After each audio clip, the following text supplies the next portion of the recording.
Hi, I'm Michael Burton with michaelburtonfilms.org, located in Salt Lake City, Utah, and we're here talking about Internet Essentials.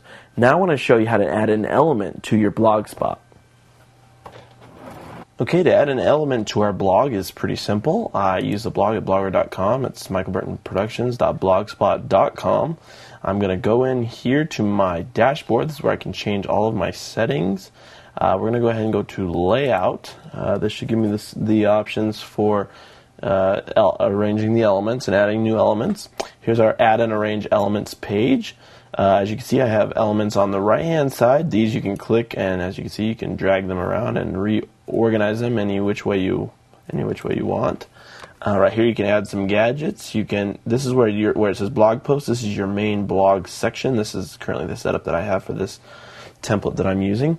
Down here at the bottom, it says Add a Gadget, or in other words, Add an Element. You would click on this button, and up pop your gadgets, or what they call elements. You can choose to add a blog list, or add some followers, slideshows, subscription links. These are new. They also have some of the older stuff, like link lists and photos, text, different things to keep readers on your page interested.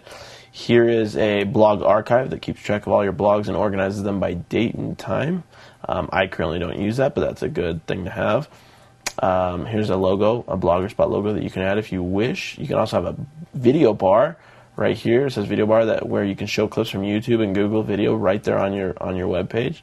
You also have a newsreel, which will put the most current headlines from the Google News right to your blog spot, so anybody on your blog spot at the time can keep up with the news, and et cetera, et cetera, et cetera. Once you add a gadget to your page, like I said, you can just drag them around to the different areas. See how this highlights over here on the left? Put it right below my blog post. I could put it at the very bottom of my page. I could put it right under my title or above the blogs if I wanted to. This gadget happens to be over here, and see, I can juggle these around any which way that I want, and then leave them in the order that I feel that I want them in.